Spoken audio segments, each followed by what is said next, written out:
¿Así? Muy bien. Entonces, nuevamente me presento. Soy la doctora María Alexandra Espinosa. Ahí está mi correo electrónico, mi identificador en ORCID, mi red en LinkedIn, por si alguien tiene pues más, tiene inquietudes al respecto, si quiere hablar más del tema, debatimos, etcétera. Agradezco mucho este espacio de participación que me brindó Investigando Ando para compartirles un tema muy importante para la comunidad académica y esta es eh, la bibliometría. Entonces, el tema de hoy vamos a hablar sobre la bibliometría. La agenda para el día de hoy, pues vamos a definir primero qué es la bibliometría, porque es importante considerarla en los estudios, cuáles son las principales leyes bibliométricas, algunos indicadores bibliométricos y finalizaremos con herramientas bibliométricas para encontrar indicios de calidad de revistas y de investigadores.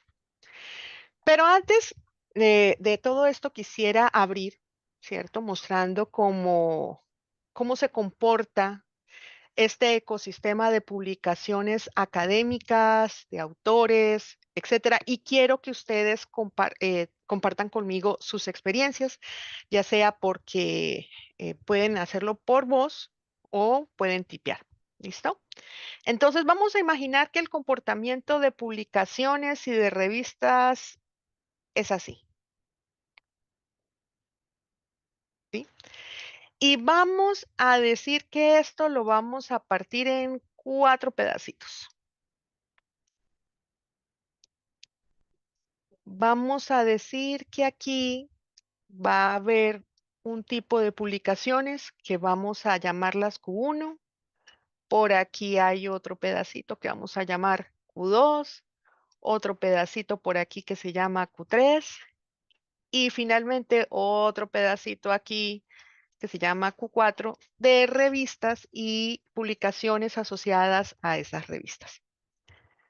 Con lo que ustedes han escuchado, ¿qué significarán esta división de cuartiles?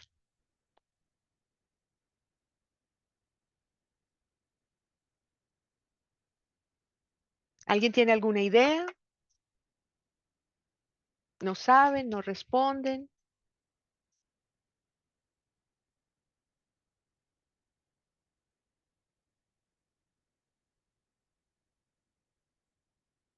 Me escuchan, ¿cierto? Sí, buenas tardes. Buenas tardes. Gracias. El cuartil es como para mirar la importancia científica que tiene la revista. O sea, hay unas revistas que están en Q1, que son aquellas revistas que tienen como mayor citabilidad, son más, mayores, tiene como mayor relevancia e importancia dentro de todas las revistas que están. Mientras que la Q4 es una revista que ahí hay mayor dificultad, por ejemplo, mayor exigencia para uno publicar en Q1 o en Q2. Mientras que Q4, pues los requisitos son menores y el impacto, así como lo está colocando la profesora Tania, pues son menores. Perfecto. Muy bien. O sea, estamos hablando impacto, no calidad, impacto. ¿Sí? Entonces, las Q1, al tener un mayor cantidad de citaciones, entonces se arma un núcleo de conocimiento, muy posiblemente de ahí se forman los paradigmas, las teorías, y entonces por eso tiene como un gran impacto en la comunidad científica. Muy bien. Y sí, tal como tú lo dijiste, eh, es en donde es más difícil la publicación, ¿no? Amerita no solamente un esfuerzo económico, sino yo digo como en chiste, se te aparece un genio y te dice, bueno, ¿te ganas el baloto o te publico en una Q1? Difícil la selección, ¿no? Em, entonces, pero ¿qué pasaría si ustedes han escuchado alguna vez del movimiento antivacunas? Sí. ¿Qué es el Sí, movimiento antivacunas? las personas que discuten o que discrepan de la importancia de las vacunas y no quieren dejárselas aplicar. Y si yo les dijera que ese movimiento surgió debido a una publicación en una Q1, ¿ustedes qué dirían? Yo que no tenía ni idea. Les cuento el chisme. Por los años 2000, un científico publicó una correlación entre las vacunas y el autismo. Él hizo un estudio en donde mostró que la probabilidad de que un niño fuera autista aumentaba en medida que se aplicaran las vacunas de niño.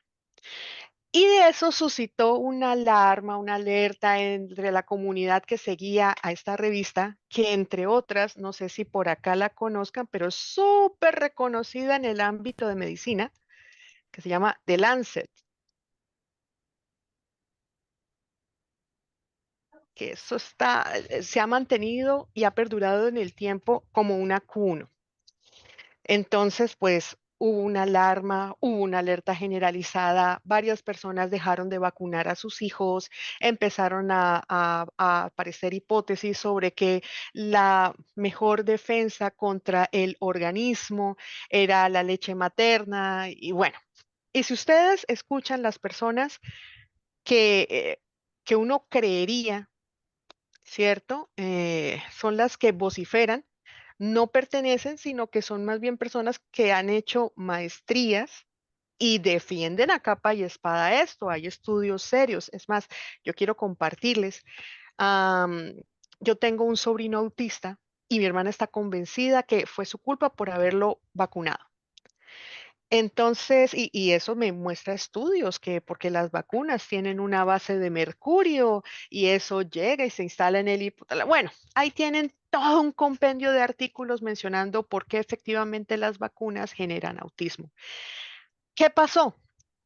Como ustedes saben, lo interesante de los artículos científicos es que uno puede refutar tomando en cuenta el estudio y ¿cómo lo hacen? Replicándolo. Vinieron otro grupo de investigadores, replicaron el artículo, aumentaron la población y su resultado fue no concluyente, pero el daño ya estaba hecho. Entonces, a pesar de que han aparecido tracaladas y tracaladas y tracaladas de artículos diciendo el estudio no es válido, no es concluyente y demostrándolo, pues el daño ya estaba hecho, ya la comunidad que creía en esto decía que era que las farmacéuticas habían pagado a estos investigadores para que ellos sacaran esos artículos en contra de, y el movimiento está más fuerte que nunca.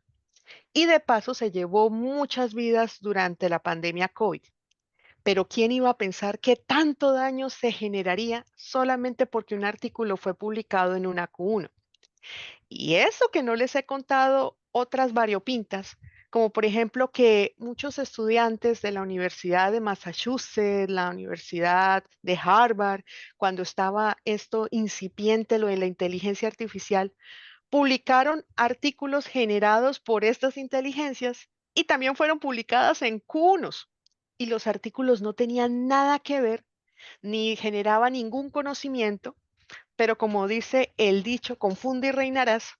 Entonces, cuando se colocaba ante revisores, pues ellos no tenían ni idea de lo que estaban leyendo y como consideraban que esto era nuevo conocimiento, pues se publicaba.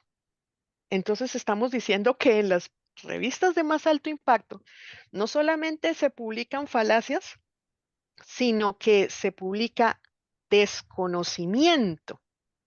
Ante eso, ¿cómo se sienten a la hora de seleccionar una Q1 con respecto a una Q4?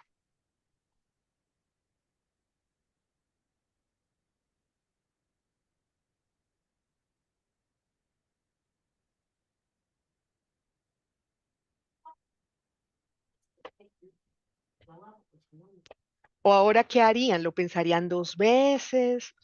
¿Qué sienten al saber esta información?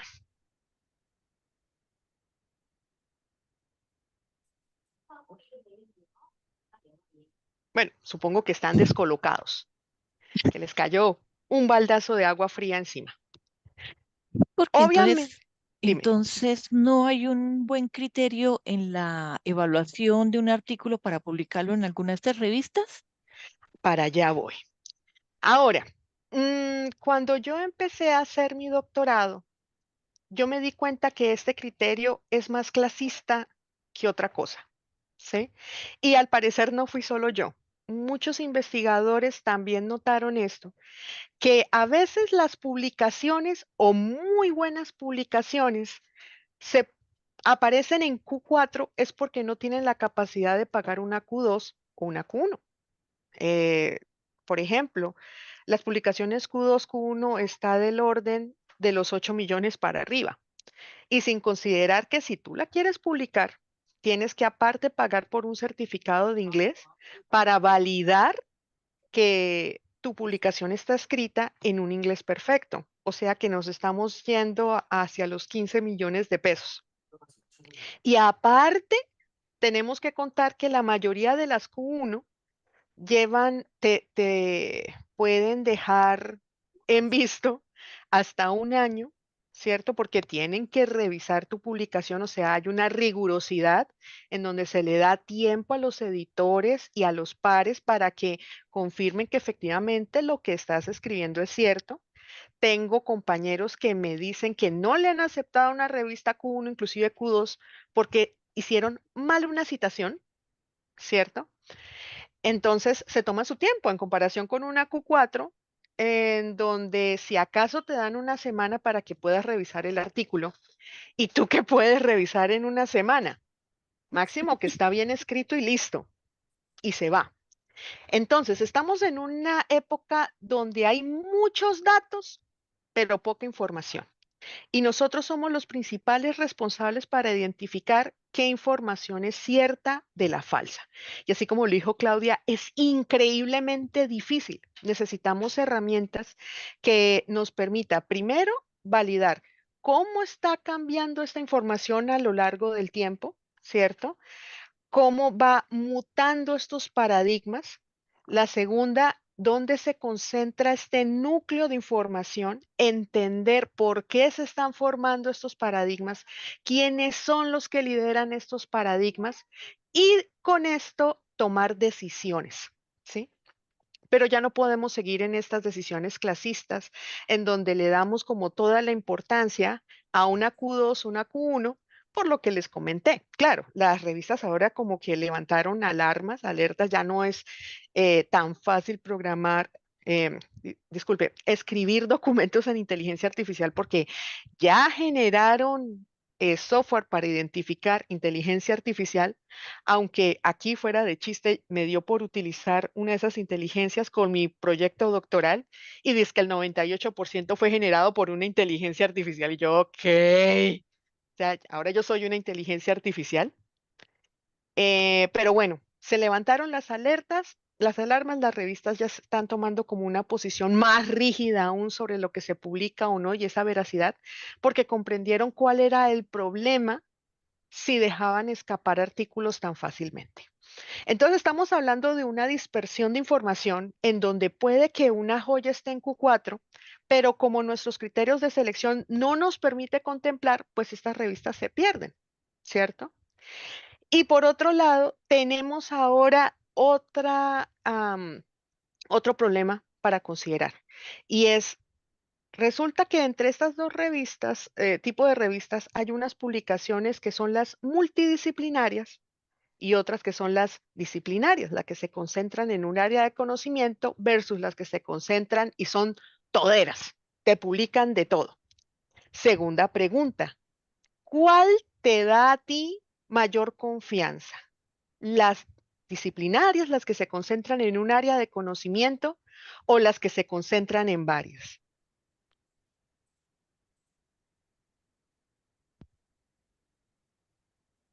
Pues por mi parte pensaría que la que está en un solo, en un área de conocimiento específico.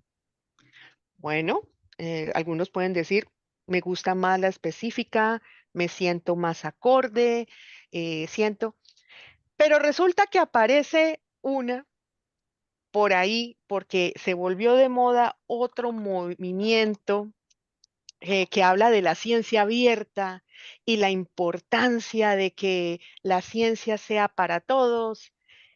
¿Han escuchado de la revista Plus One? Si quieren, googleenla. Y resulta que Plus One es una revista multidisciplinaria. Te puede mostrar artículos de inteligencia artificial, te puede mostrar artículos sobre el COVID, te puede mostrar artículos de UX y resulta que en todas sus áreas de conocimiento son Q1. ¿Qué pasó ahí? porque se conecta Entonces, otro problema más que sale, ¿no? ¿A quién le creo si digamos que las revistas que son disciplinarias no llegan a los Q1? Es más, yo conozco estoy muchas viendo, la revistas estoy viendo. de la IEEE que en teoría son las que concentran el conocimiento de eléctrica, electrónica y telecomunicaciones, y sin embargo, otras grupos editoriales sí alcanzan la Q1, pero IEEE no, es muy raro que alcancen. ¿Qué es lo que está pasando? ¿Sí? ¿Es que acaso se están yendo los mejores pares a las revistas disciplinarias? Y aquí viene la tercera pregunta que tiene que ver en consecuencia con lo anterior. Cuando empezaron a hablar de ciencia abierta y de la oportunidad y que debía tener todo el mundo para acceder a la información y los datos, pues este grupo de personas dijeron que las revistas o los artículos no se acceda por suscripción. Todo el mundo puede acceder a ellas. Entre eso entró Plus One, pero también hay otras muy reconocidas. Y ahora el precio recaía sobre los que escriben. Ante eso, entonces, ¿cuál de las dos revistas te genera mayor confianza? Las de ciencia abierta, en donde tú puedes acceder fácilmente a la información e información que en teoría es de calidad, porque puede ser abierta, pero es una Q1, o una cerrada donde tú tienes que pagar un precio de suscripción. No es como que obligatorio que alguien pague, ¿cierto? Porque la revista paga su publicación debido a estas suscripciones. ¿Qué revista tendrá mejor impacto? ¿Qué revista tendrá más importancia en mi publicación? ¿Una de ciencia abierta o una paga?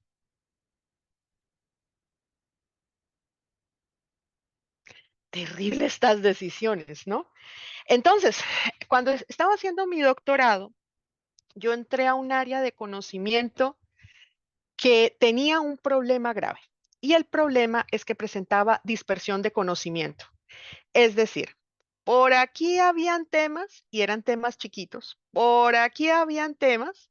Por aquí se concentraban mucho los temas y por aquí habían temas. Entonces ahí fue donde yo les comenté, dejé de ser clasista y empecé a concentrarme en qué era lo que realmente necesitaba, que en este caso era información y ver cómo la información se estaba desarrollando. Lo segundo que me di cuenta, y esto pasa mucho en el área de la ingeniería, no tanto en el área de la medicina, es que nosotros heredamos de medicina algo que se llama revisión sistemática de literatura, que tengo entendido ustedes vieron en reuniones anteriores. La revisión sistemática de literatura es una técnica ampliamente difundida en medicina, fue traída por Transfield, y él vio que se podía encontrar datos, pero hay un problema. Mientras que en medicina la enfermedad se llama COVID aquí en Japón y en la Patagonia, en en los artículos, en las áreas de la ingeniería, no. Y resulta que un mismo concepto se conoce en varias áreas del conocimiento de diferentes formas. Yo estaba analizando cómo se daba la usabilidad en la agricultura. En otro lado, la encontré como ingeniería humana. En otro lado, la encontré como ingeniería social y todas significaban exactamente lo mismo. Entonces, ¿tú cómo puedes encontrar calidad? Ah, y aparte dentro del UX, resulta que el UX no ha sido único, ha sido un concepto que se ha ido formando a lo largo del tiempo, en donde al principio solamente se importaba la manipulación humano-máquina, pero ahora vamos en que se unieron, que es confluyen 5 áreas de conocimiento diferentes para garantizar una verdadera experiencia de usuario. Eso quiere decir que si tocas alguna de esas 5 áreas, estás hablando realmente de UX y si no estás hablando de otra cosa. Y lo peor del cuento es que dependiendo del área de conocimiento, hay autores importantes y cada uno tira para su propia área de conocimiento y dice que su área de conocimiento es única y que todos deberíamos ir para allá. Entonces, a nosotros como científicos nos pone en una disyuntiva horrible, porque nuevamente la pregunta es, entonces, ¿qué es importante para mí? ¿Qué es válido y cómo debo presentar este conocimiento ante la academia?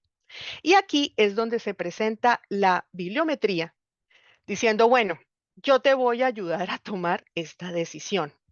Pero, ¿qué es la bibliometría? Bueno, la bibliometría es un conjunto de indicadores que permite expresar cuantitativamente las características bibliográficas de un conjunto de documentos y lo que hacen es que estudian relaciones existentes entre características puntuales. Estos indicadores bibliométricos pues son datos numéricos calculados a partir de características bibliográficas que pueden ser observadas a simple vista y pueden ser publicadas en el mundo científico o académico. Entonces, o pueden medir cómo usan los usuarios esos documentos, dónde se producen, cómo se producen. Entonces, estos datos aplican métodos matemáticos y estadísticos y lo que buscan es analizar y estudiar la actividad académica con el fin de poder tomar decisiones. Y como estamos hablando de medidas cuantitativas, entonces ya tenemos una medición estricta sobre por qué tomamos esas decisiones. Eso es lo más importante. Voy a mencionar algunas leyes bibliométricas. La primera es de ley del crecimiento exponencial que hablan de el ritmo de producción de los papers sobre un campo crece exponencialmente año a año, impulsado por más investigaciones o mayor facilidad de publicación. Esta, como pueden observar, efectivamente es un crecimiento exponencial, ¿cierto? Utilizando la plataforma lens.org, en donde yo empleé la ecuación Agriculture and UX. Y ustedes pueden observar que inició como por ahí en los años 1980, pero fue creciendo, creciendo, creciendo, creciendo, hasta que llegó a un punto en el 2023 y empezó a caer. Este pedacito, así como que llegó a su máxima exponente, se le llama techo o saturación. Y ahí es donde se habla de una consolidación del corpus y se establece el paradigma. Entonces, cuando ya se llega a ese punto, ya los investigadores no nos caracterizamos por encontrar algo nuevo, sino más bien para hallar información complementaria. Entonces, aquí lo que dice esta regla es que el crecimiento puede duplicarse de 10 a 15 años, ¿sí? Y lo interesante es que nos puede dar indicios de notar brechas de conocimiento. El segundo es la ley de productividad de los autores o ley de Lotka. La ley de Lotka es súper similar a la ley de Pareto. La ley de Pareto habla que el 80% de los problemas se causa por el 20, es causado por el 20% de las causas, ¿cierto? Entonces, la ley de Lotka lo que dice es que el 80% de la concentración de la información proviene del 20% de los autores.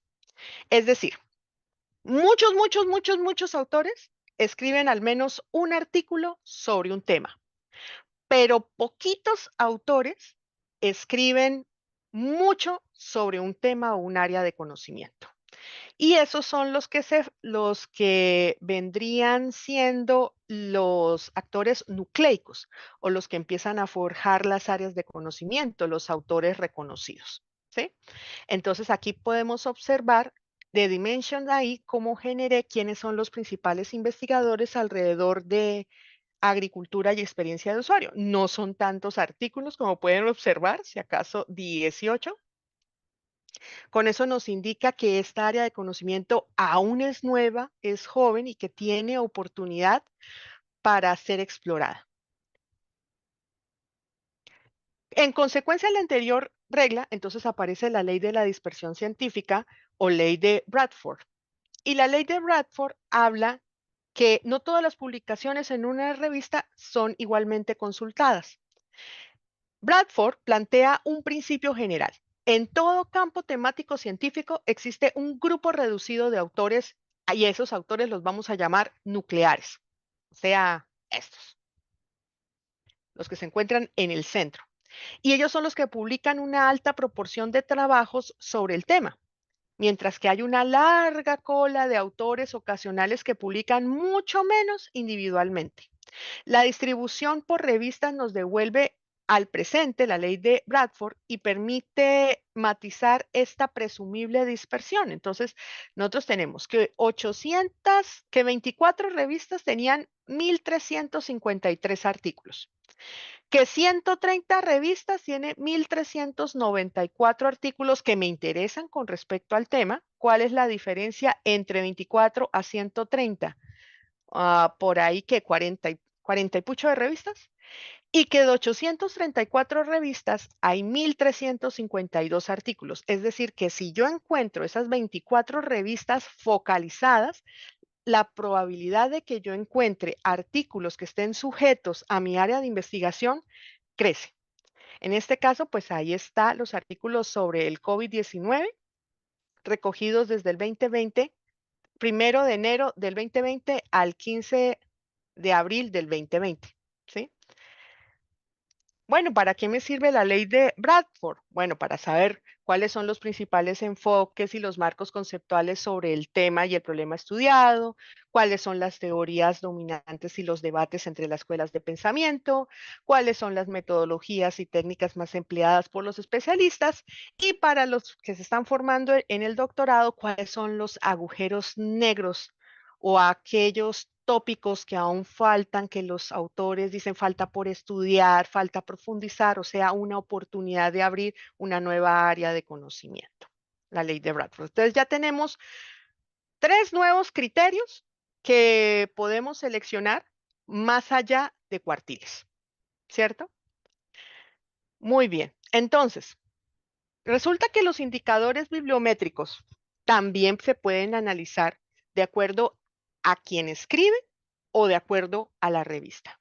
Entonces hay indicadores bibliométricos personales en los cuales estudian las características de los autores de estudio, tales como la edad, el sexo, la posición profesional, el país, la afiliación institucional.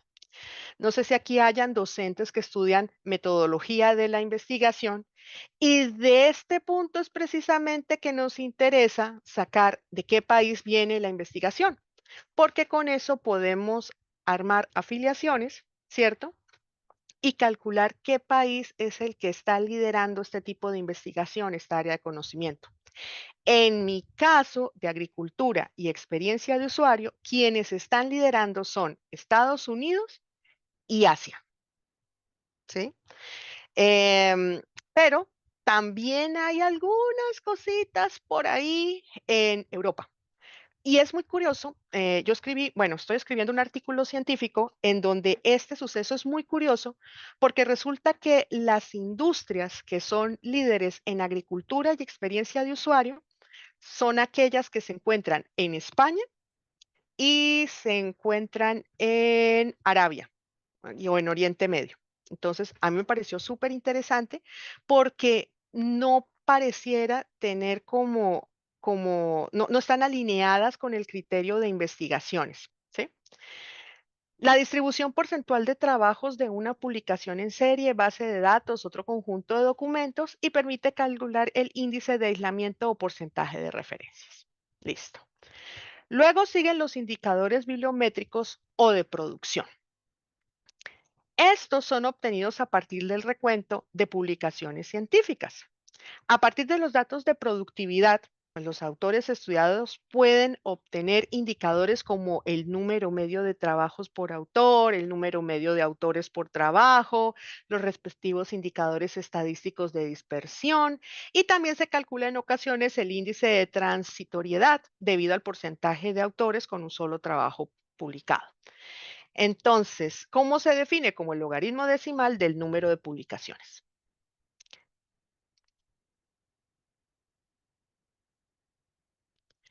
Indicadores bibliométricos o de circulación. Lo que miden es la presencia de documentos en bibliotecas y bases de datos bibliográficas.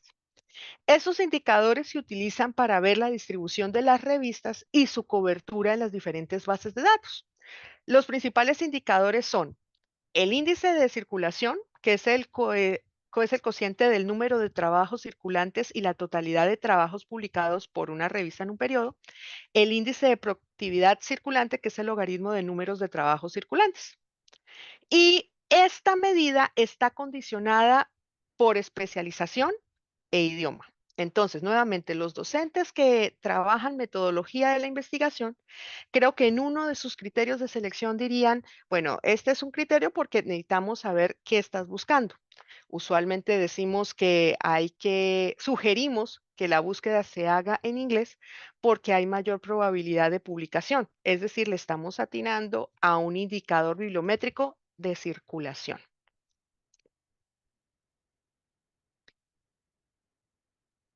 Después tenemos los indicadores bibliométricos de visibilidad o impacto y hacen un recuento de citaciones que reciben los documentos durante un periodo determinado de tiempo o a partir de una publicación. Price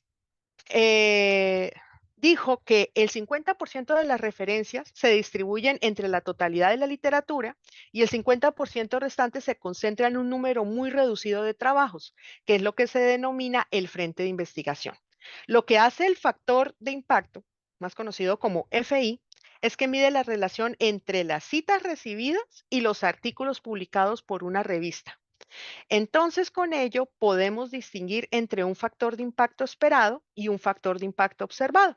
Cuando ustedes entren a una revista tipo Q2 o Q1, que ellas la mayoría de las veces ofrece sus factores de impacto, van a ver que ellos ofrecen ambos, uno esperado y y el que es el observado. Y usualmente eso es una promesa de circulación de los autores, una promesa de que van a recibir muchas citaciones porque tienen mucha visibilidad. Entonces vamos a ver cómo se usa FI. Supongamos que un autor recibió 44 citas de artículos de una revista durante 2 años. Y esa revista obtuvo 185 número total de artículos publicados en una revista, o sea que el factor de impacto de esa revista es del 0.238. Pregunta, ¿cuál será un valor óptimo de factor de impacto? O para ustedes, ¿cuál sería el mejor? ¿El que tiende a 1 o el que tiende a 0?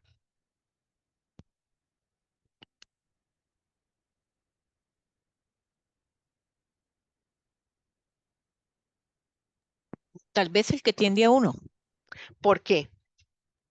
porque hay más citaciones en relación al número de artículos publicados. Exactamente. Es decir, que no hay tanta dispersión, ¿cierto? Que todos los artículos tienen como un mismo peso. Entonces hay una buena visibilidad de parte de la revista y ustedes pueden observar que hay revistas con visibilidad del 0.91. Creo que las de medicina son las que alcanzan eso. Y en ingeniería llega 0.79 al 0.8. Entonces, casi todos los investigadores, otra selección es que tengan un fuerte factor de impacto. Sí, pero vuelvo y digo, el factor de impacto no significa que hay calidad, solamente significa que mueve fuertemente a una comunidad científica, que se generan muchos debates alrededor de un tema, y eso a mí qué me importa en la financiación, porque significa que este tema es un trending topic y que es mucho más fácil conseguir financiación alrededor de este tema que alrededor de temas que no tienen tanto factor de impacto. Hasta ahora, ¿cómo vamos? ¿Hay preguntas o todo bien?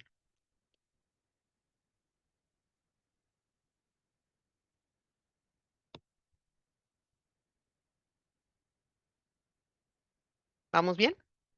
Supondré yo. Ok, vamos bien. Sí, sí, muy bien. Excelente. Bueno, listo. No obstante, hay otros indicadores bibliométricos, como por ejemplo, indicadores de dispersión que se concentran en un número muy reducido, o sea, intentan estudiar cómo es la interacción de los trabajos, ¿cierto? Cuando hay un número muy reducido de revistas, mientras que en otras se dispersan en una cifra muy elevada.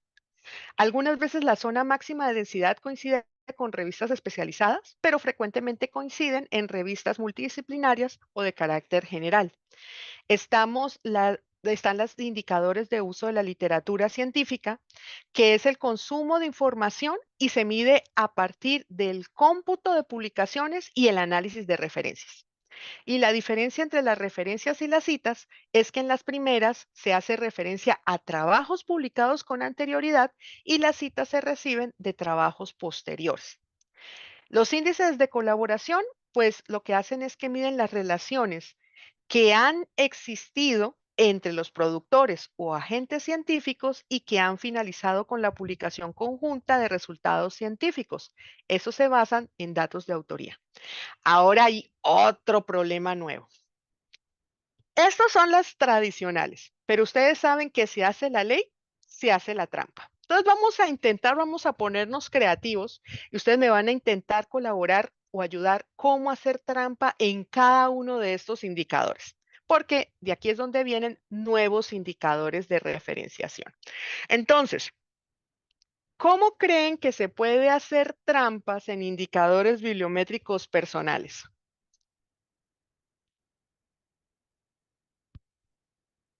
Pongámonos creativos. Quiero aumentar muchísimo mi índice bibliométrico personal. ¿Ustedes qué harían? No se puede hacer las autocitas y publicitarse lo mismo o que Bueno, ese es me ayuden ahí. otro. Ese está más adelante. Estoy hablando del personal, que es con la posición, con el país, con la afiliación. Más que autocitas, sería cocitación. O que una misma universidad empiece a citar mucho el trabajo de otras personas. ¿Sí? Entonces, con eso aumenta el indicador bibliométrico personal. Y entonces uno diría, uy, esta persona como que está muy, esto pasó, no sé, creo, y fue un revuelo nacional, creo que fue precisamente en la Universidad Nacional, no sé, mentiras. Un profesor ponía a sus estudiantes a escribir artículos alrededor de, a ver, digamos que estaba dictando electrónica y los ponía a redactar artículos de tareas. No es raro, yo he encontrado muchas revistas y de tipo Q2, que yo no sé cómo rayos lo hacen, donde los estudiantes publicaron resultados de sus tareas. Sí, tareas que, para que vean cuántos espacios nos estamos perdiendo pensando que eso no es de interés académico y sí que lo es. Todos los estudiantes empleaban artículos científicos, pero eso, resultados de una tarea, que eran proyectos de IoT. Y adivinen a quién citaban a cada rato,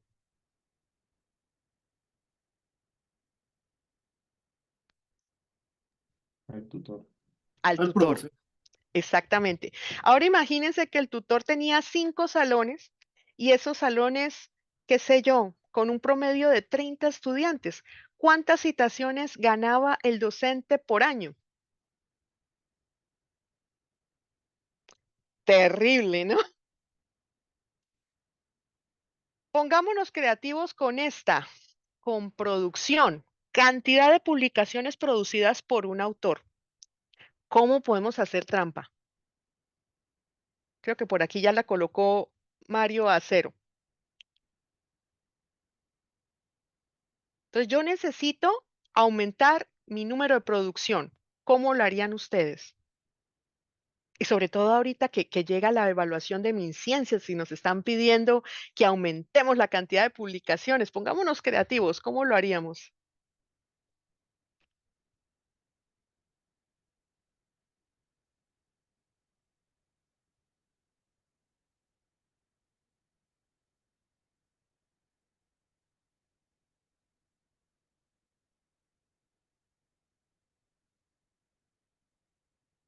¿Nadie? A ver, se las pongo. Yo escribo un artículo. El profe Jorge Andrick escribió un artículo. Mario escribe un artículo. Alejandra escribe un artículo. Tania escribe un artículo. Todos tratan sobre diferentes temas, pero todos nos unimos a los artículos. ¿Cuántas veces fui yo, aparecí entonces en producción?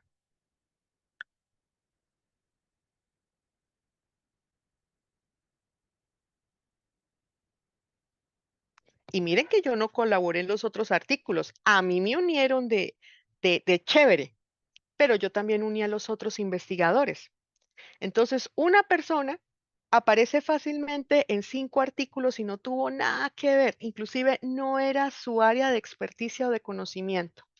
Y esto se ve demasiado en publicaciones. ¿Cómo intentaron sopesar la situación?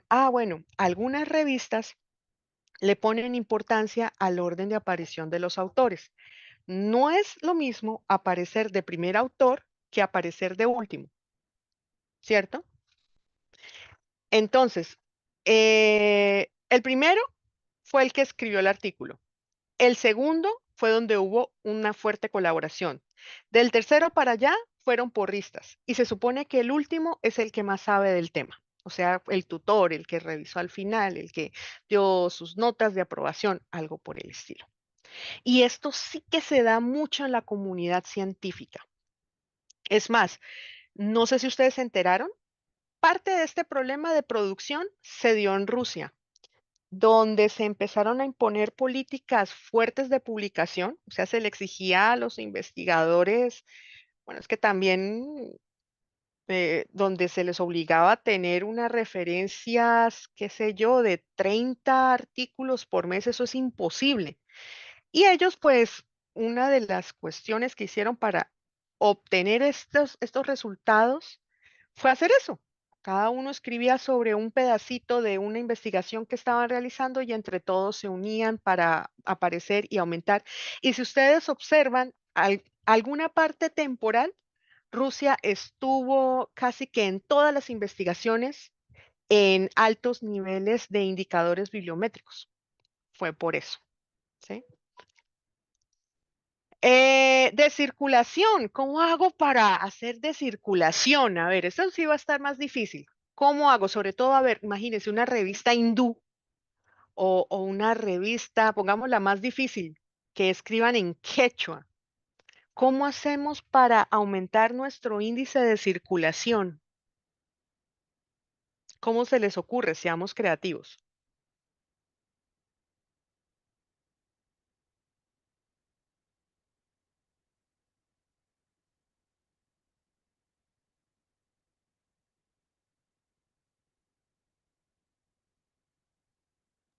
Creo que están escribiendo en el chat. Sí, yo estoy leyendo, pero nadie ha escrito de este último. ¿Cómo podemos aumentar índices de circulación si esto depende ampliamente por el idioma y por la especialización de un tema dado?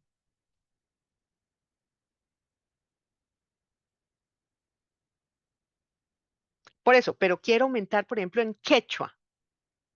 O sea, es bien difícil. ¿Cómo hacemos si casi nadie habla el quechua? ¿Cómo hacemos para aumentar este índice de circulación?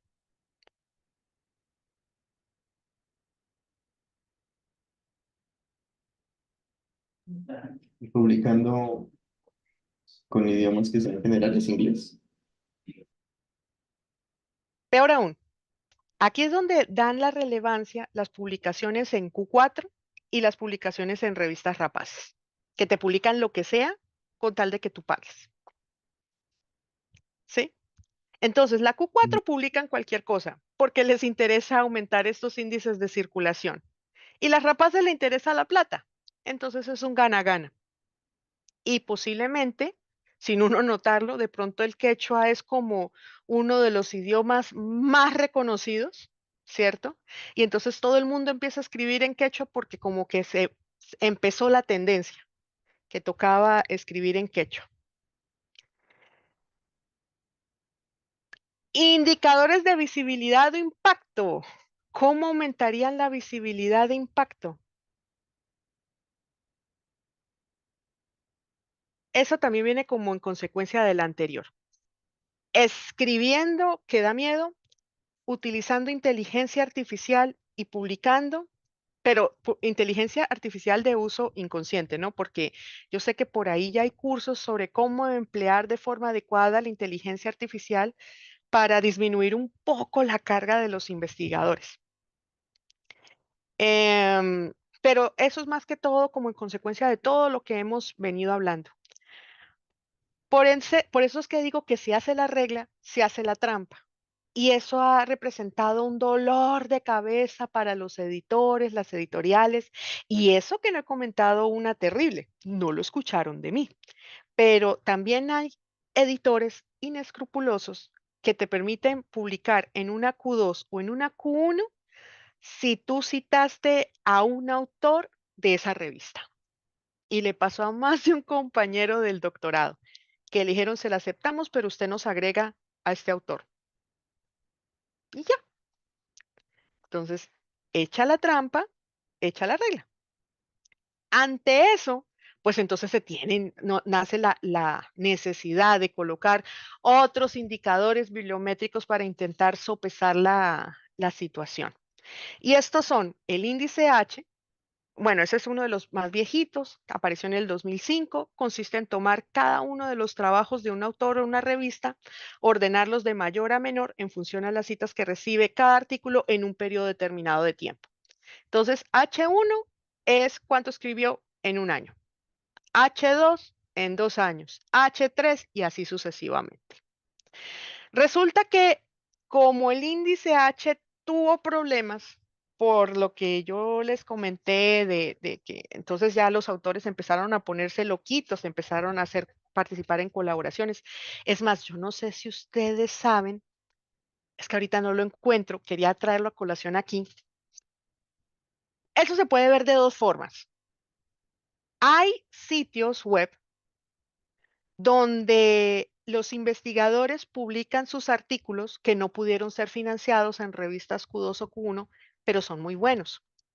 Y tú, pagando una módica cantidad de dinero, te agregan. ¿Qué les parece el negocio, socio?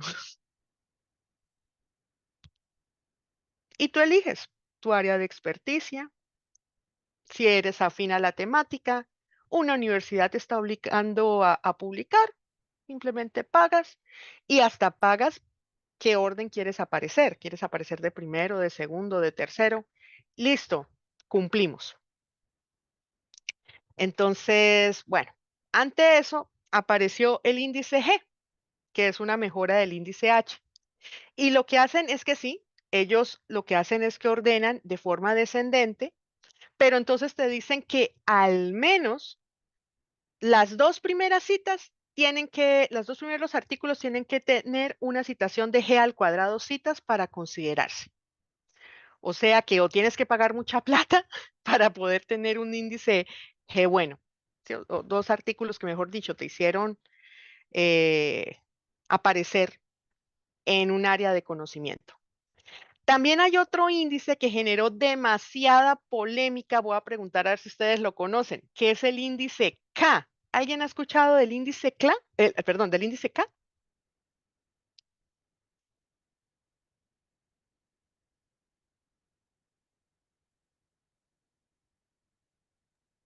No, por mi parte no. ¿Nadie ha escuchado del índice K? ¿O el índice Kardashian? Pregunta, ¿alguien conoce a las Kardashian?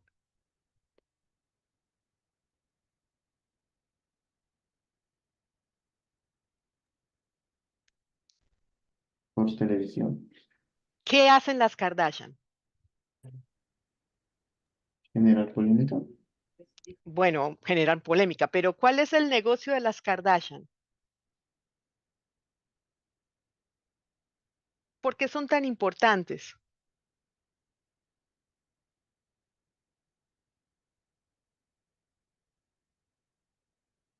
Porque venden su imagen. Exactamente.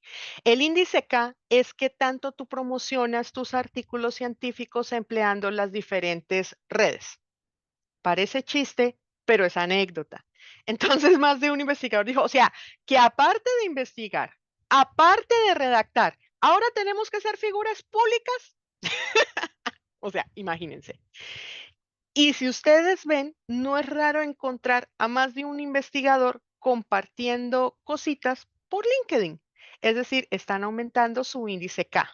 ¿Por qué creen que es tan importante aumentar el índice K?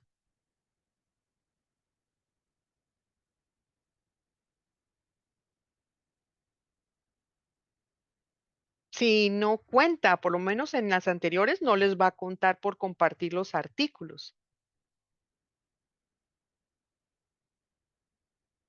Pero, María Alexandra, eso te iba a preguntar, si están publicando cosas, por ejemplo, como en LinkedIn, no se están como, en cierta forma, dando a conocer algo que no deberían dar a conocer porque para eso lo colocan en las revistas indexadas y por las que en algún momento van a pagar. Porque ahí se Bueno, dan a conocer que es un investigador que está haciendo, pero de pronto está publicando cosas que ya luego no son exclusivas en la revista. exactamente. Parte de la respuesta es la que me está dando Alejandra. Están generando más citas porque están publicando parte de su investigación. Están, como por ejemplo, cuando uno hace el tráiler de películas, algo así como, mire, yo publiqué esto, pero no publico más. Si quieren saber más, lean. Y aparte, porque publican en revistas abiertas, donde no tienen ningún problema en que tú compartas, porque el conocimiento es libre, cualquiera puede acceder a él. Entonces, vuelve y juega, es un gana-gana. Y nuevamente entramos a los entes financiadores. Resulta que un nuevo criterio de financiación, al menos en Estados Unidos, es que tu índice K sea alto. O sea, que alguien te reconozca, sepa que estás trabajando, que tengas un séquito de fans, porque eso es una forma de estar seguros de que el dinero va a estar bien invertido. Tienes muchos ojos encima tuyo. Entonces, yo he observado a muchos investigadores publicando eh, temas que usualmente uno consideraría que son cerrados, que uno consideraría que no se comparten o al menos no tan fácilmente, como cómo desarrollar propuestas de investigación, cómo redactar tesis, cómo redactar papers, partes de los papers, cómo redactar capítulos de libros. Son cositas muy chiquitas, muy concisas. Es más, me he sorprendido la cantidad de sitios web que han aparecido por tan solo publicar procedimientos. O sea, te ponen 5 hojitas con procedimiento y no solamente con eso ganan visibilidad. Dicen, ¿te gusta mi trabajo? Págame un café, pero el café tipo Starbucks, ¿no? El precio que cuesta un Starbucks. Y entonces aparte ganan dinero porque te donan. Y yo digo, Dios mío, lo que nos estamos perdiendo. Entonces hay toda una economía del conocimiento que estamos desaprovechando. Primero, porque creemos que no es válido, que nadie lo necesita, y miren que sí, y da plata. ¿Listo? Pero eso tiene que ver también con otro tema, que son los derechos patrimoniales, los morales, que tanto los puedes explotar, porque aparte estás explotando tu imagen. Y esa imagen que va eh, orientada, dirigida hacia una universidad, o sea, también estás impactando a un centro universitario, que a su vez hace que otras personas se sientan interesadas y puedan terminar haciendo prácticas, por ejemplo, de doctorado ahí, porque vean que su área de estudios se hace demasiado en ese lugar. Vuelvo y juego, es un gana-gana. Y digamos que todo esto se dio pie por la ciencia abierta, ¿sí? Y entonces ahora los investigadores, aparte de investigar, redactar, ahora tenemos que ser figuretis. ¿Qué les parece esta historia?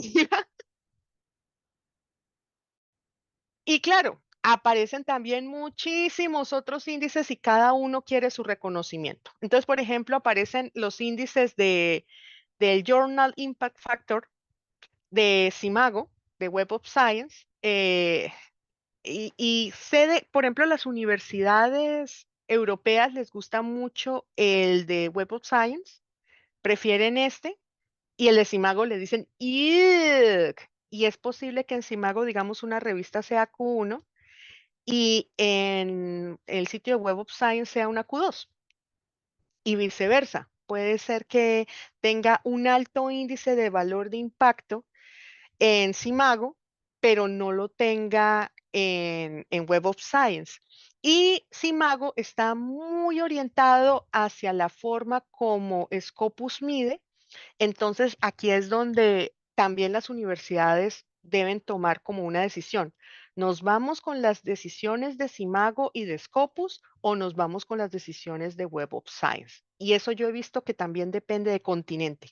Cada una tiene su decisión, cada uno tiene para valorar para ellos qué son revistas de alto impacto o cuáles no. Listo.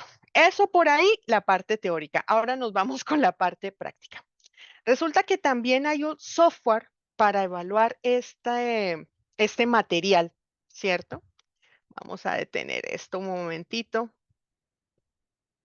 Y digamos que el que les voy a traer hoy se llama Publish or Perish. ¿Alguno de ustedes lo ha escuchado?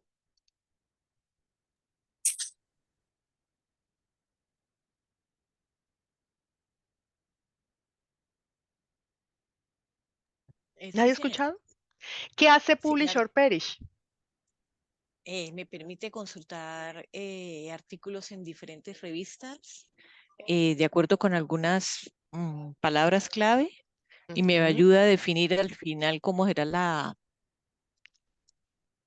bueno, no sabría explicarlo bien, cuál sería la ecuación de búsqueda que podría utilizar porque comienza a identificar dónde hay el tipo de publicaciones según las temáticas, algo así, ¿cómo lo Ok. definiría?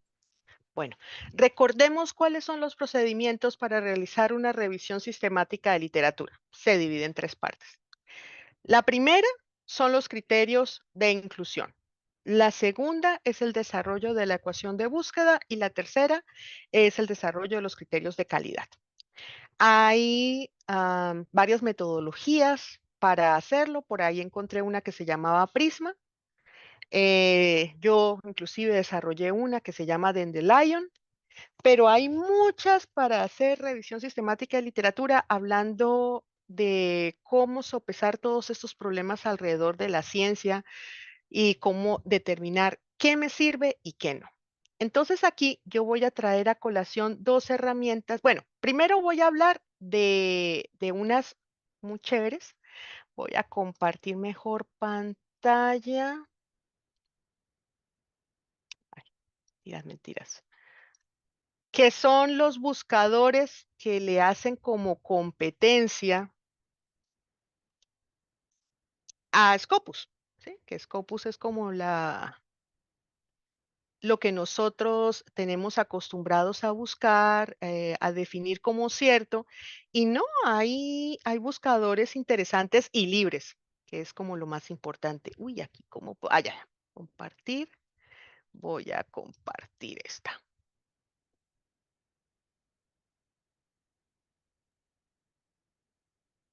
Pero esta ya lo voy a quitar, espérenme un momentito.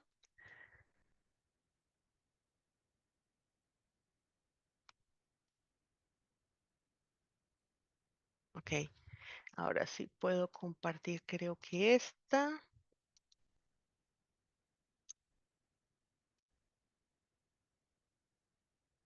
Ok, listo. Muy bien. Son buscadores libres que también ha desarrollado su propio recurso de indicadores de impacto, como que cada uno que busca hace su propio sistema. Uno de ellos es Dimensions I.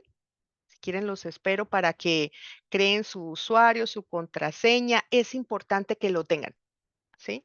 Porque resulta que él lo que hace es que te genera un dataset en el cual tú después podrás hacer, y eso es lo que vamos a hacer ahorita, un estudio bibliométrico.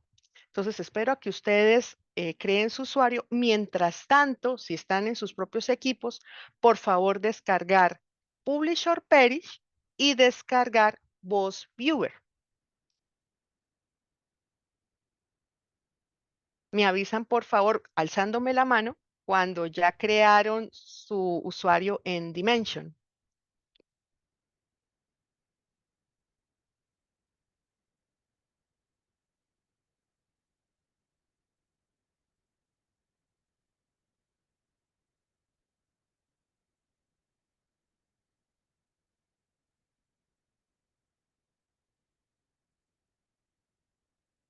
Bueno, uno de los más importantes indicadores que ahorita están muy de moda, se me olvidó comentarlos, es de Bloom Metrics, la florecita. ¿Alguien la ha visto? ¿La florecita?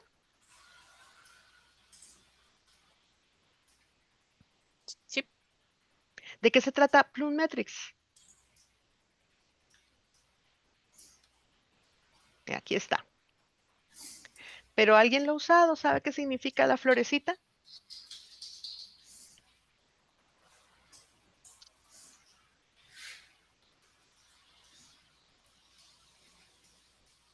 No.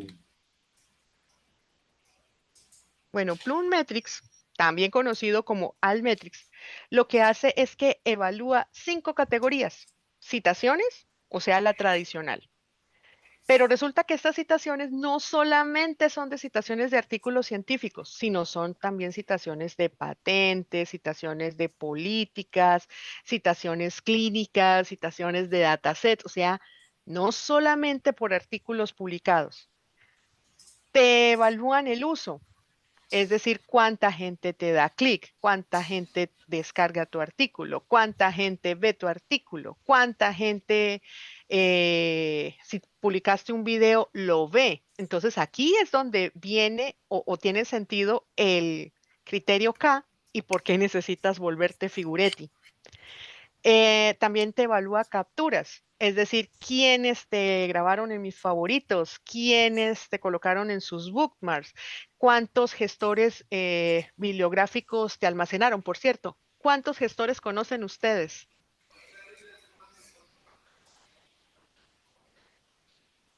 Sí que saben que es un gestor bibliográfico, ¿cierto? El de gestionar bibliografía. El que gestiona bibliografía, muy bien. Aquí conocen a Mendeley. Entonces también está el de Sotero. También Dimensionai sacó su propio gestor bibliográfico. Yo lo probé, pero no me gustó. Creo que está por aquí, Paper algo, no me acuerdo. Lo probé alguna vez, pero no me gustó. RefWords, muy bien. Y por último, bueno, no, también evalúa las menciones, pero menciones en blogs, menciones en revistas, menciones en comentarios, menciones en links de Wikipedia. Imagínate que te mencionen en Wikipedia y en social media, con likes, que compartan o con tweets. O sea, miren que Bloom Metrics está súper ligado al índice K, en donde ahora no solamente necesitas ser investigador, sino necesitas ser un influencer, pero es un influencer académico, ¿sí? Y no es muy raro encontrar que así como los influencers que se demoran su tiempo haciendo su trabajo, contratan a otras personas que le gestionan la media. ¿Listo? Entonces, ahí está. Entonces, ya saben, todo lo que nos estamos perdiendo, ¿no? Eso que nos quejamos, que no nos ven y no, ahora nosotros tenemos que gestionar que nos vean. Bueno, ya crearon su cuenta en Dimension. Levanten la mano si ya lo hicieron. ¿Listo? Gracias, van 2. Está más gentecita.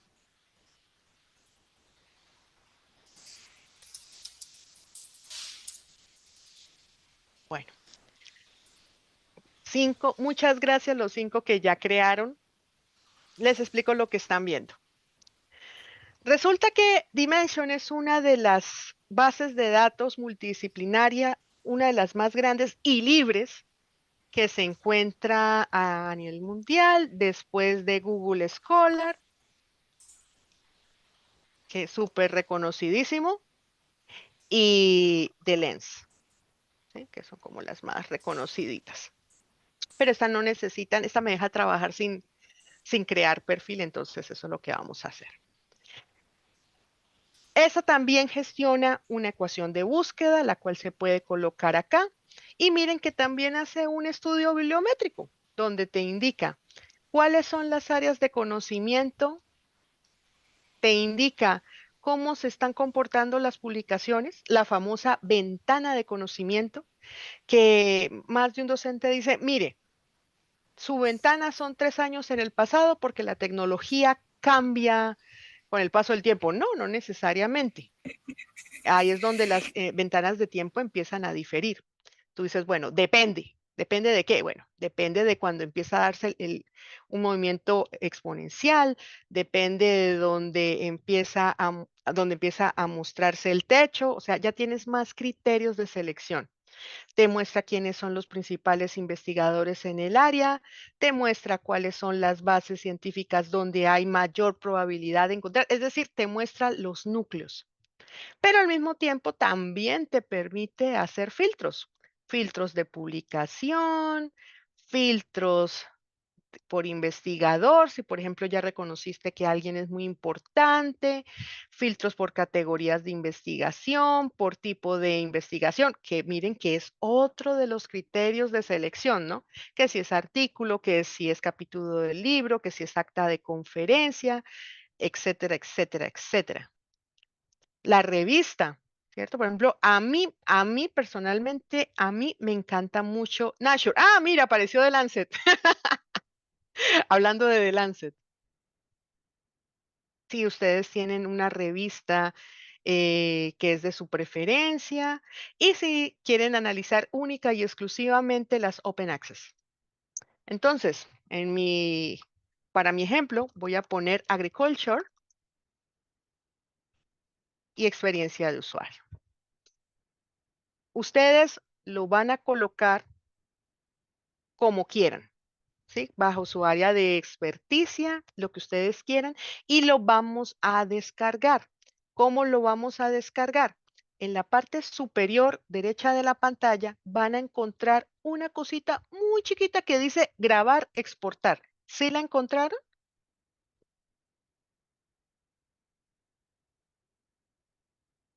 Y le vamos a dar clic y vamos a decir exportar resultados.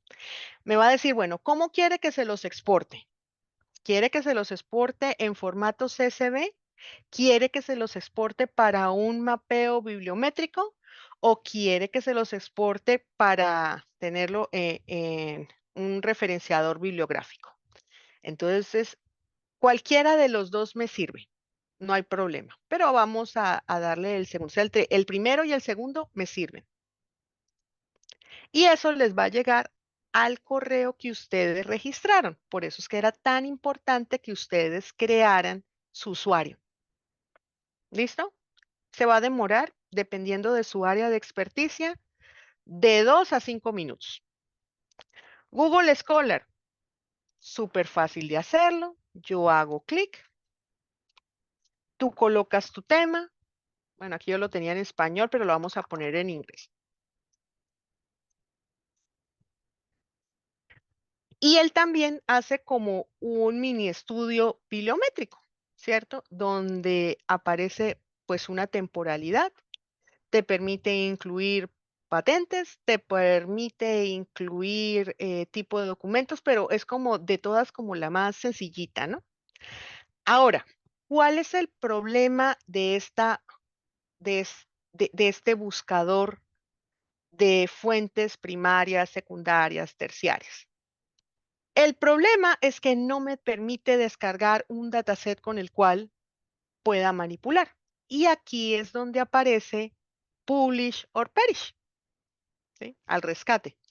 Publish or Perish lo que va a hacer es que va a descargar la metadata generada por Google Scholar y la va a almacenar en forma de un dataset, de tal forma que podamos analizarla mediante herramientas bibliográficas.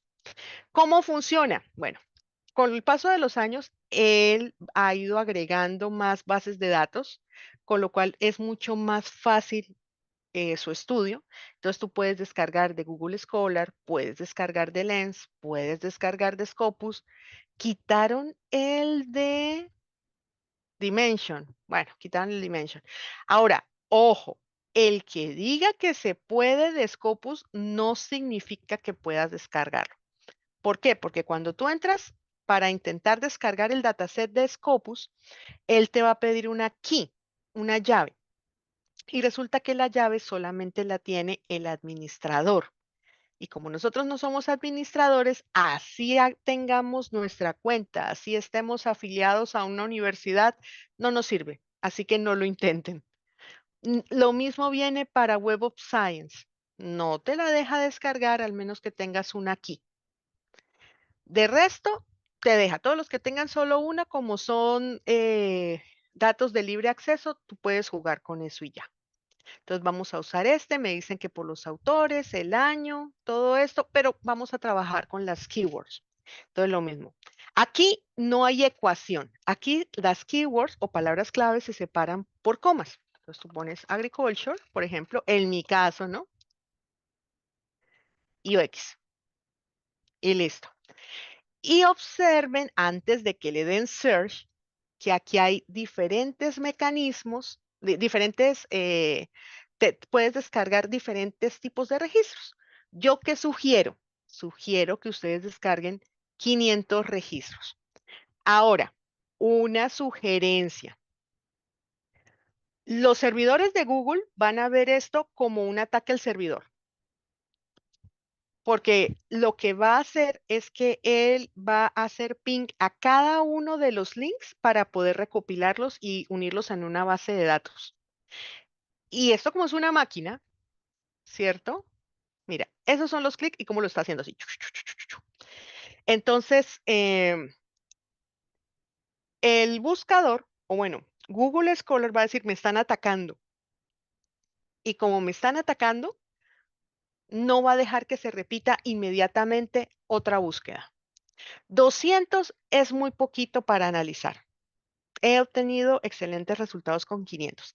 Entonces, si la búsqueda no te dio excelentes resultados, hay dos opciones. A mí me dio poquitas. Entonces yo puedo repetir. Pero si se pone muy lenta, eso significa que Google está considerando que yo lo estoy atacando, va a bajar la velocidad y no me va a dejar descargar. Entonces lo que ustedes van a hacer es que van a esperar una horita o se cambian de equipo con otra IP y hacen su descarga con otro conjunto de palabras claves. ¿Listo? Esa es como mi sugerencia. Entonces, eso lo dejamos ahí quietecito, que se divierta. Y mientras vamos a Delens. Delens no necesitan crear un usuario, al menos no para que podamos visibilizar la búsqueda.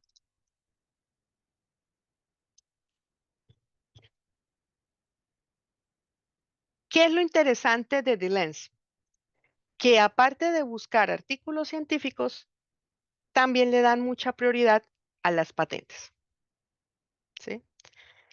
Que las patentes también son muy importantes a la hora de analizar la literatura, la famosa vigilancia tecnológica. Porque, y podríamos decir que la vigilancia tecnológica también podría llegar a ser otro estudio bibliométrico. ¿Por qué consideran que es importante realizar o unir a nuestro estudio una vigilancia tecnológica? Es decir, revisar patentes, revisar a las empresas. ¿Por qué?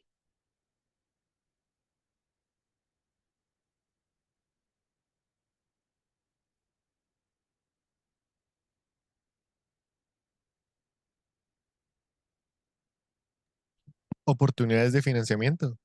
Bueno, oportunidades de financiamiento. ¿Qué más me dice?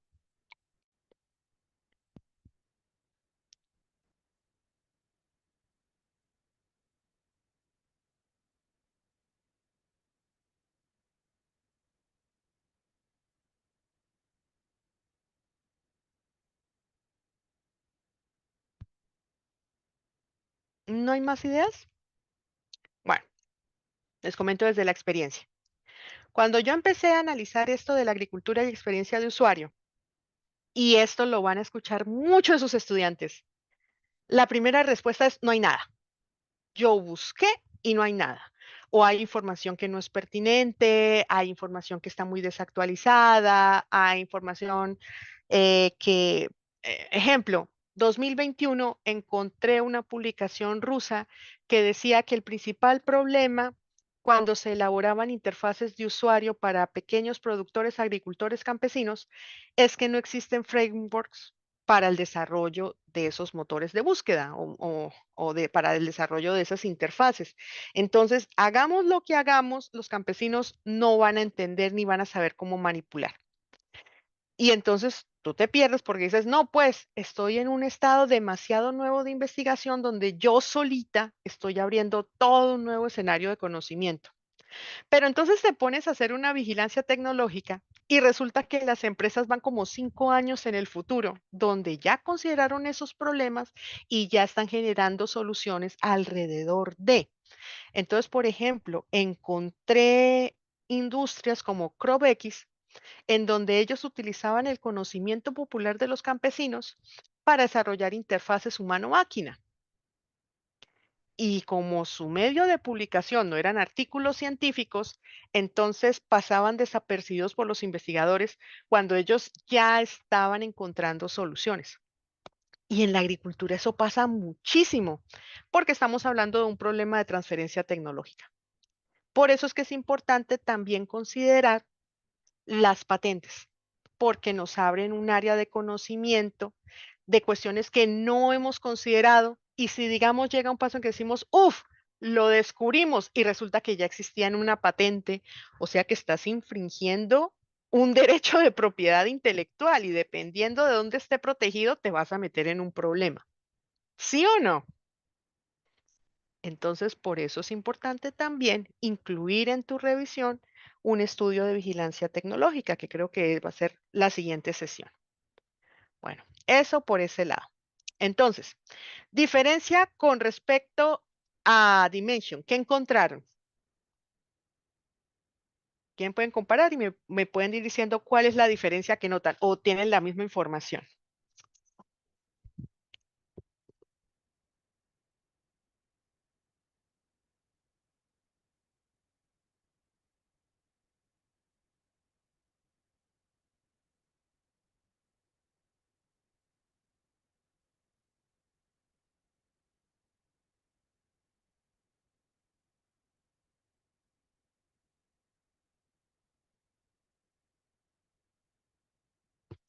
¿Qué me dice mi público? ¿Qué notan de diferente con respecto a la información que les ofrece Dimension?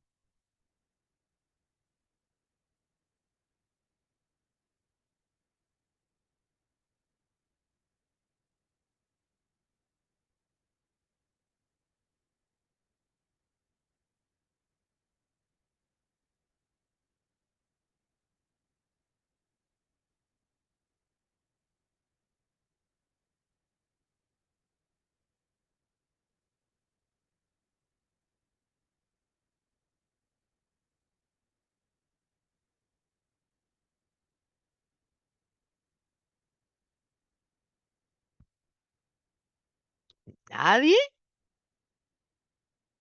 ¿Todo está idéntico? Yo lo que encontré fueron artículos, pero científicos, no patentes. Ok. Pero con respecto a la información bibliométrica, ¿qué encontraste de diferente?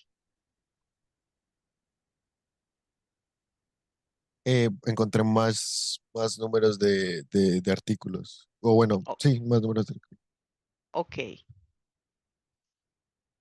Entonces, por ejemplo, encontramos solicitantes, ¿cierto? Es decir, ¿quiénes son los que protegen más alrededor de? Entonces ponemos a LG, tenemos a P&G, tenemos a, casi todos son compañías. Eh, Esto también lo pone Dimension. Esto es nuevo, ponen pues cuál es el estado legal de las patentes. Nos hace un mapita de publicaciones y jurisdicciones, quiénes son el top de inventores, qué tipo de documento. O sea, está mucho más orientado hacia patentes. Y por una módica suma, te dejan hacer como una revisión más generalizada de las patentes y no, pues te permite ver los artículos científicos. ¿Sí? Esa es como la diferencia. Muy bien. Entonces, ya tenemos 3 datasets para poder hacer como este análisis Ahora lo que nos sobra ver es cómo utilizar VozViewer, ¿cierto? Para poder hacer un análisis bibliométrico. Entonces, ¿cómo se descarga VozViewer? Súper sencillo. Entramos, no es el único, ¿cierto? Hay muchos,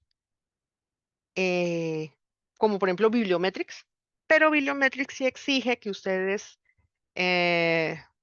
tengan conocimientos de programación. Entonces vamos a descargar el de Windows. Eso es un portable, o sea, no.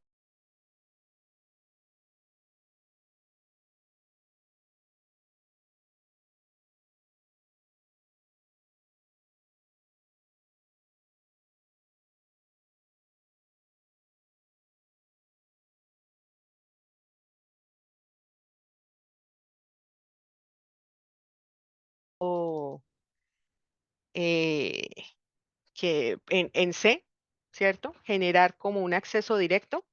Y cada vez que se actualice, pues reactualizarlo en la carpeta que ustedes lo alojan. Eso es como lo único. Si es la primera vez que lo abren, les va a solicitar que instalen un paquete de Java. Facilísimo, poner next, next, next, next, next y ya.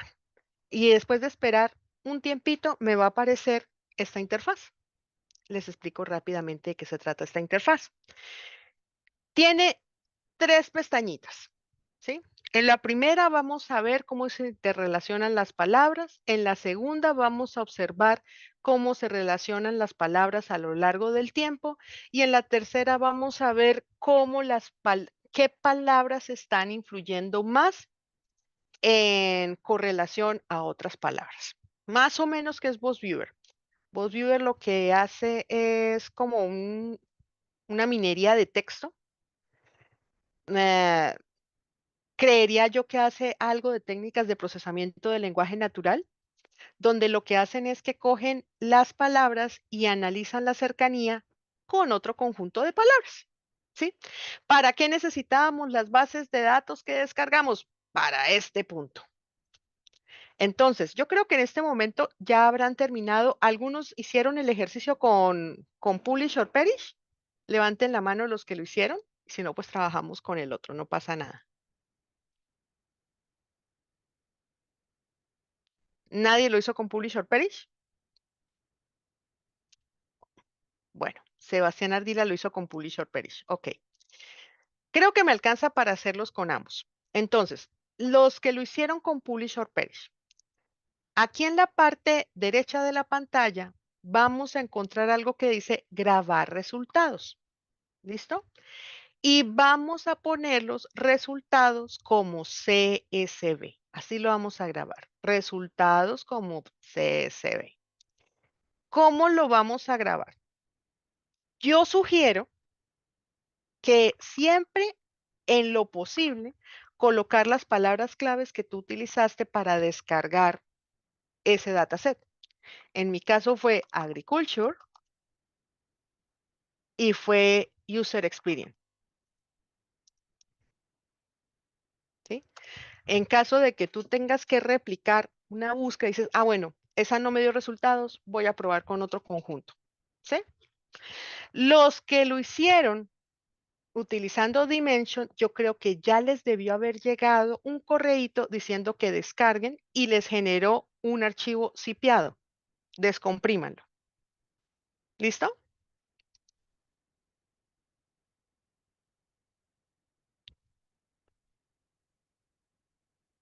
La cuestión es que todos debemos tener un archivo para poder trabajar.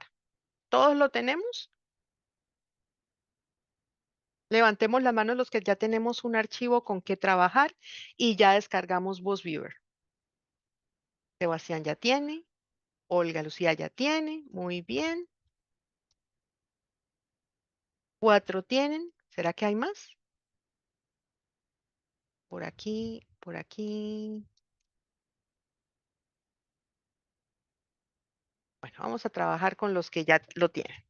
Igual creo que esto queda grabado. Disculpa, Tania, ¿esto se va a compartir? Sí, sí, señora. Perfecto, entonces pueden revisar y cualquier cosa, pues ya tienen mi correo, mi contacto y podemos hablar si encontraron algún problema o inconveniente. Entonces, Sí, es que, perdón, Alexandra, es que es más fácil verte y luego hacerlo uno. Y si tenemos perfecto, la grabación, mejor. muy bien.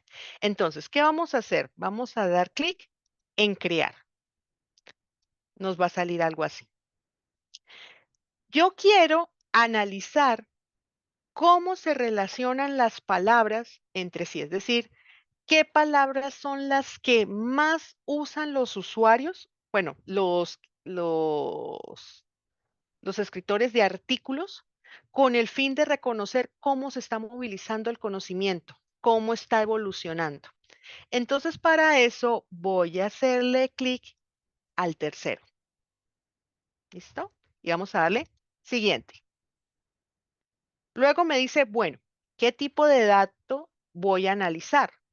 A mí qué me interesa el segundo, que dice, bueno, voy a soportar o archivos generados de Web of Science, de Scopus, de Dimension, de Lens o de PubMed. Pero mire que también puedes implementar de referenciadores bibliográficos. Yo trabajé con Mendeley. Mendeley son los .ris. ¿Listo? Entonces vamos a darle al segundo, Next. Y me va a decir, bueno, ¿dónde lo tienes ubicado? Entonces vamos a buscarlo. Si mal no recuerdo, yo lo dejé en algo llamado investigación.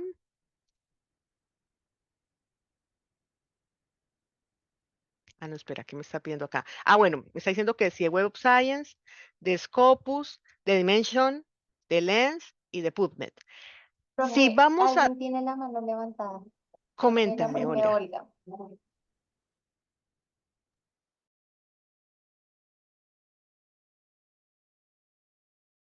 Mm, Creo que se equivocó. Que sí está la mano levantada, pero no.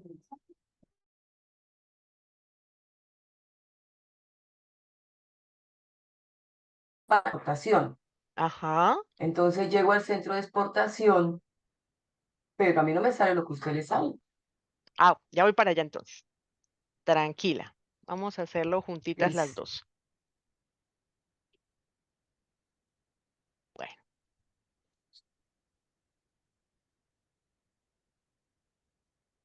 Entonces, uy, a mí no me llegó. Bueno, cuando entras al centro de exportación en Dimensions, vamos a entrar por aquí porque yo no sé por qué yo no lo hice. Sí, en teoría lo hice. A ver, espérate por acá. Tú entras a tu perfil, ¿cierto? Y entras a Export Center. Si hiciste la exportación, te aparece aquí así, Export Center Download. ¿Sí te aparece así? Sí, sí, Y así le sí me haces parece. descarga. Ahí sí. Ah, listo, Y perfecto. mira que te Espere un descarga segundo. un .zip, que era lo que yo Ah, estaba listo. diciendo. Ese Perfecto. es el Muchas que gracias. tienen que descomprimir. O sea, no lo pueden utilizar de una como .zip. ¿Listo? Ah, listo, perfecto, gracias. Bueno, muy bien. Entonces aquí también lo voy a guardar. Guardar. Listo. Ahí ya están los dos. Muy bien, continuemos acá. Entonces, voy a usar primero el que generé por Publisher Peris. Publisher Peris se comporta idéntico que Scopus. Entonces voy a seleccionar donde tengo el de Scopus, que era en mi escritorio, en investigación, agriculture. Ahí está. Le pongo next. Entonces me dice, bueno, ¿qué quiere que le analice? ¿Le analizo el título y el abstract? ¿Le analizo solo el título o le analizo solo el abstract? ¿Qué dice el público? ¿Qué quieren analizar? Ambos. Ambos. ¿Por qué analizar ambos?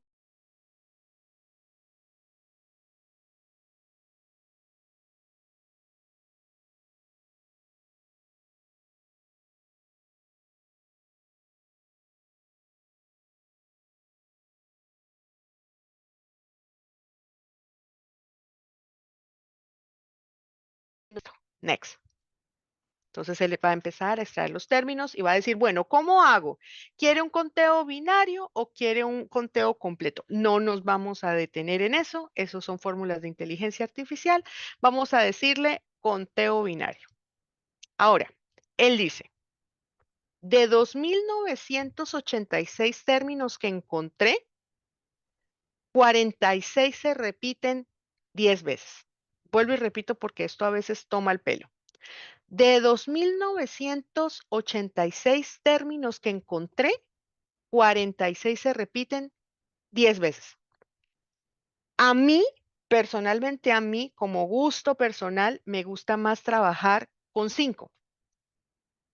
Y obviamente que cuando pongo 5, ahora aparece la cantidad de términos. 123 términos aparecieron 5 veces. Next. Ahora lo que te dicen, bueno, ¿se acuerdan que yo les mencioné que la cantidad de conocimiento se concentra en un porcentaje?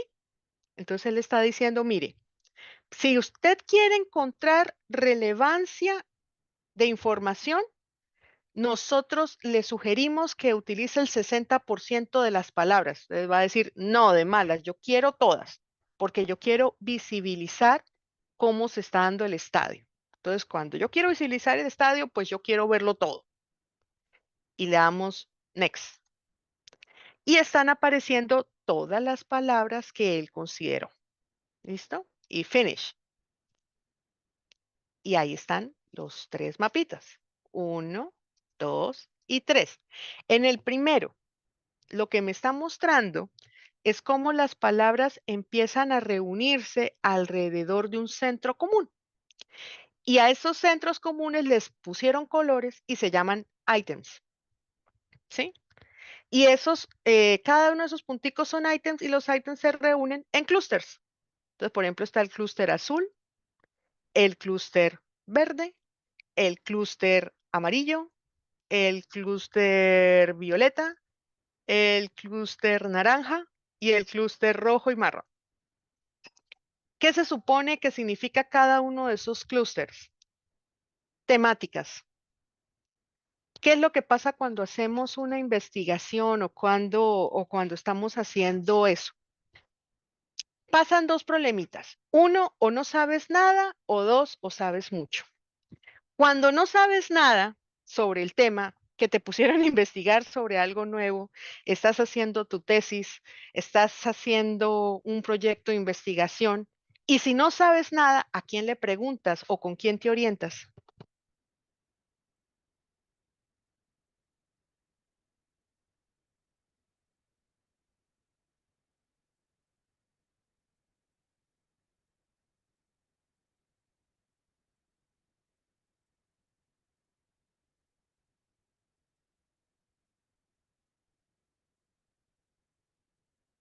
¿Aló, aló?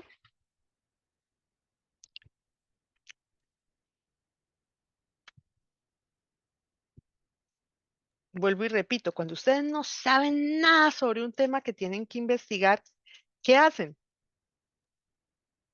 Buscar en Google. Bueno, alguien googlea. ¿Qué más?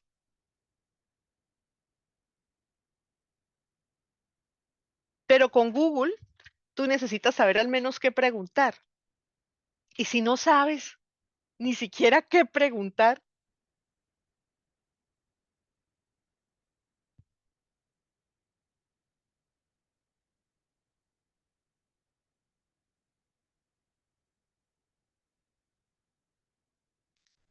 pero si tú buscas palabras claves es porque tienes algo de conocimiento, pero es que no tienes nada. Nada es nada. Bueno, haces una búsqueda inicial con eso que te pusieron a investigar. En mi caso, yo le pregunto al profe para que me aclare, para que me ayude, para que me oriente, ¿cierto? Es decir, yo busco ayuda en mi red de confianza. Y mi red de confianza es la que me orienta sobre cómo debo buscar y dónde debo buscar. Pero ¿qué pasa? Pasa que yo misma me pongo un sesgo y no miro las otras áreas de conocimiento que están evolucionando alrededor de ese tema. Primero. Y si conoces mucho, pues lo mismo, ya tienes un sesgo en donde si no visualizas eso que quieres buscar, lo otro está mal y no te permite revisar qué está pasando en otras áreas de conocimiento. Entonces, lo chévere de VozViewer es que te permite visualizar qué está pasando y reconfigurar tu investigación. Es decir, bueno, yo utilicé este conjunto de palabras claves, pero no, mira que hay otras mejores y están ubicadas donde me interesa. Es decir, a mí me interesa trabajar en el clúster 1, ¿sí? Porque mire, estaban las TIC. Ah, mire, una palabra clave era innovación. Yo nunca la consideré. Otra palabra era servicio. Jamás la consideré. Una palabra era confiabilidad, imagínense, que luego uno se entera que confiabilidad hace parte de la experiencia del usuario. En esa evolución que yo les había comentado, de pronto alguien dice, no, mi área de conocimiento era la roja, porque están todas las palabras que a mí me interesan. Mira, apareció agricultura de precisión. Ah, porque resulta que todos los adelantos que ofrece la experiencia de usuario están alineados con la agricultura de precisión. Ah, y entonces, mira, apareció un tema nuevo, la cultura digital, que es un problema inmerso con la experiencia de usuario, porque la experiencia de usuario quiere solucionar efectivamente esto. Entonces, esta es la primera visibilidad que nos da cómo se comporta las diferentes áreas de conocimiento y te ayudan a visibilizar en dónde te vas a hacer y qué palabras deberías buscar si quieres estar en esa temática. ¿Sí? Mire, por aquí, por ejemplo, hay una que, muy bonita que se llama desarrollo rural. Aquí, y agriculture. ¿Sí? Yo jamás la consideré y mire, ahí apareció. Es decir, la agricultura electrónica que está muy relacionada por allá. Desafíos, tecnología. Entonces, aparece el siguiente problemita. Sí, hay palabras muy buenas, pero también hay palabras basura. Entonces, lo siguiente que nosotros tenemos que hacer para poder visibilizar bien este mapita es hacerle una podada. Y esas podadas se le llaman realizar un tesauro, que es que nosotros hacemos una agrupación de términos que son similares. Pero eso se hace después.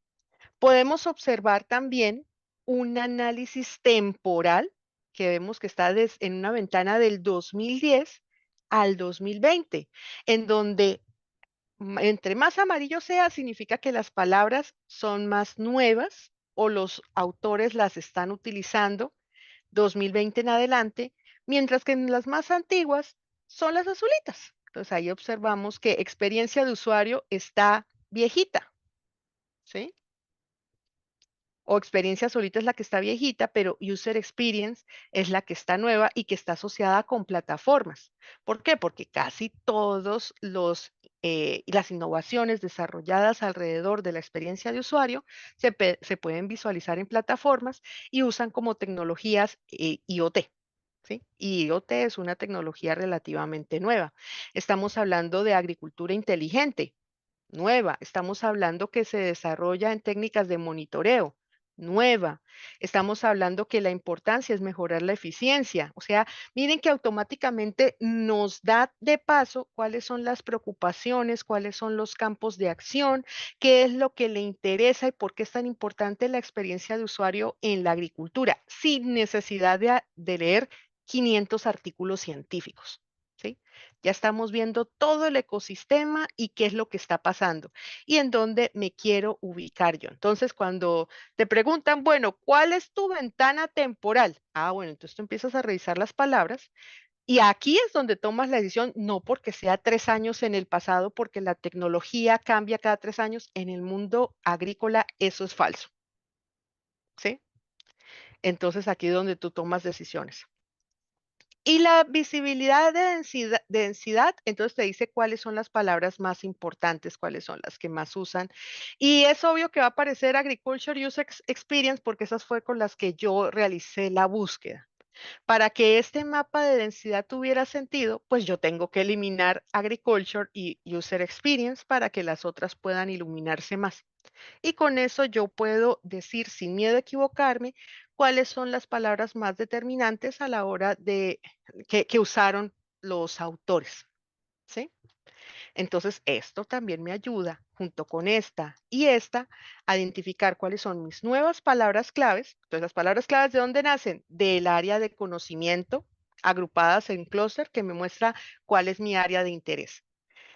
Que también me permite tomar decisiones temporales, porque puedo revisar como un análisis, ¿cierto? De saber, esta palabra se encuentra aquí y me interesa, entonces esa va a ser mi ventana temporal.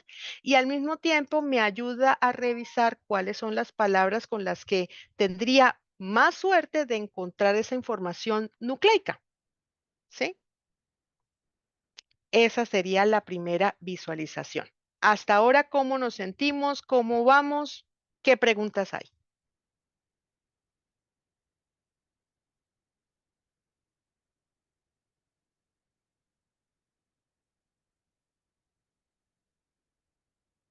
Dime, Sebastián. Sí, yo tengo una pregunta. Si yo tengo, por ejemplo, aparte de la base de Dimensions, tengo, por ejemplo, también la base de Scopus, y pues hago los gráficos para cada una, ¿cómo, o sea, cómo hago esa comparación o ese análisis de, por ejemplo, dos gráficos de concurrencia o dos gráficos como estos de densidad? O sea, ¿uno tiene prevalencias del otro o cómo hace el análisis ahí? Bueno, primero tú tienes que hacer el tesauro para poder limpiar estos mapas. Es la limpieza cómo se hace con un experto temático o si tú ya sabes mucho del tema. Después, tú tienes dos bases de datos y tú empiezas a analizar y vas a encontrar que el 80% de las palabras van a aparecer en ambas y si acaso una que otra que no aparece. Entonces, aquí es donde viene el siguiente criterio de que se emplea en las ecuaciones de búsqueda. Tú colocas todo el conjunto de palabras que te parecieron interesantes, que a través de este análisis bibliométrico tú dices, tiene importancia y puede arrojar buenos resultados. ¿Y quién te da la prelación? La ecuación de búsqueda y las bases de datos seleccionadas. Esos son los que te dicen quién tuvo mayor prelación una con respecto a la otra. ¿Qué Perfecto, o otra sea, no hay pregunta? forma de como unir las dos bases, no. No, porque cada base de datos maneja diferentes columnas. Te generaría error. Ah, listo. Gracias. Entonces las tienes que hacer por separado, sí. ¿Qué otra pregunta hay? Ahora, lo que sí puedes hacer es que si tú te fijaste, Scopus deja descargar creo que de a 2.500 eh, registros por tabla. Entonces, si tú quieres hacer un análisis bien profundo, tú puedes descargar de 2.500 a 2.500 y esas sí las puedes unir para que te haga el análisis de todo. Eso sí se puede hacer. Seleccionas todas cuando te dicen que si la quieres seleccionar, seleccionas todas las bases de datos y ya, eso es suficiente.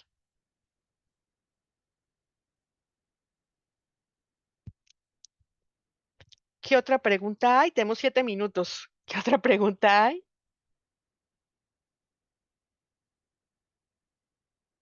Pues Alexandra, a mí no me quedó claro, es como hace uno lo del tesauros que mencionabas. Rápidamente. Cuando estamos haciendo esto, entonces creamos, tin, esto va a ser idéntico, ta. Bueno, esto lo volvemos a replicar. 5, no, quiero que analice todo. Siguiente. En esto, clic derecho y vamos a decir exporte los ítems seleccionados, que son todos. Y me va a generar un archivo TXT. Entonces yo puedo nombrarle tesauro M de mientras, exportar. Luego yo me voy al Excel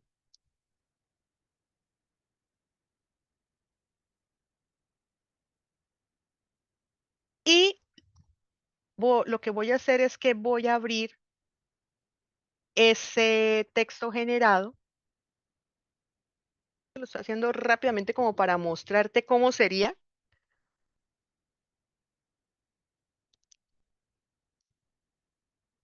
Y me aparece así.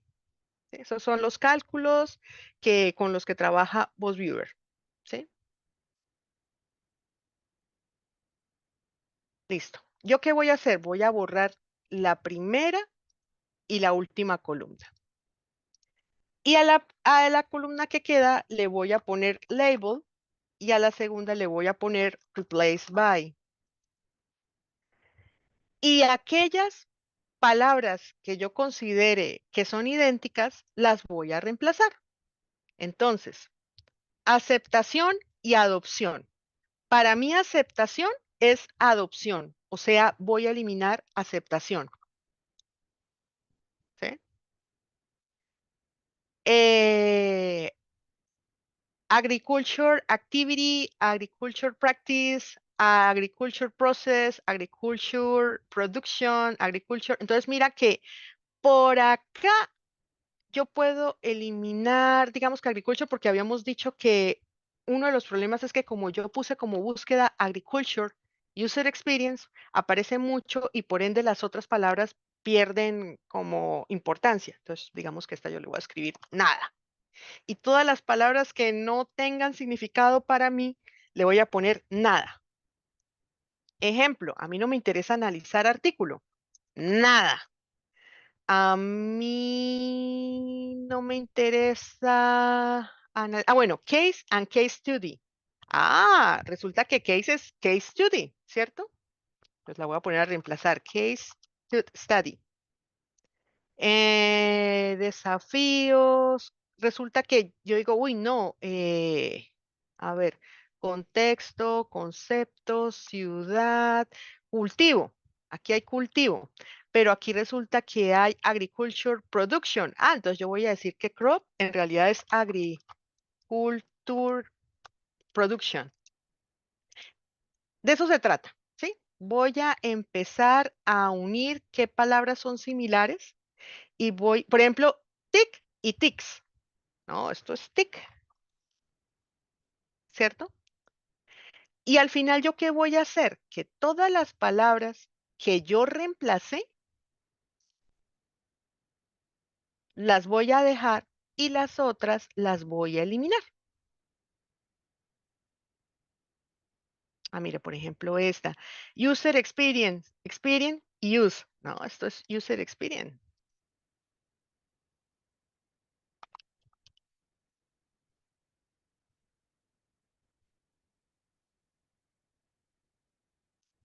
Y el resto yo lo voy a borrar.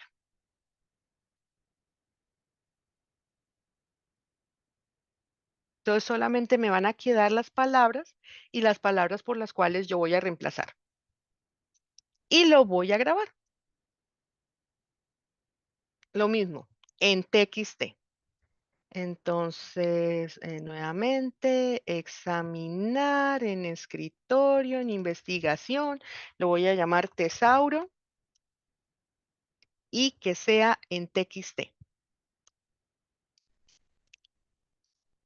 Listo.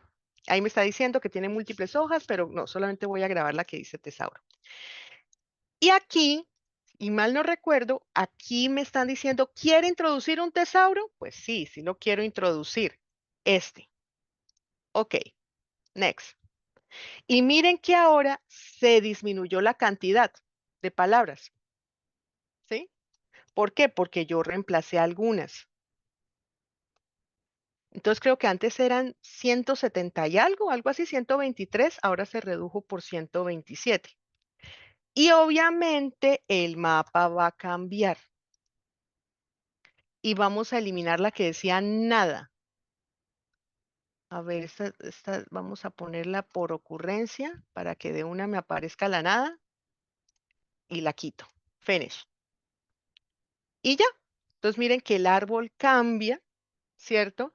Cambia los ítems, cambian la clusterización, posiblemente va a disminuir o va a tomar una mejor forma y cuando pongámosle overlay, pues ya aparecen nuevos, ¿no? System, User, technology, study, o sea, ya empieza a tomar más sentido lo que yo estoy haciendo y la información se ve más clara. Ese es el tesauro.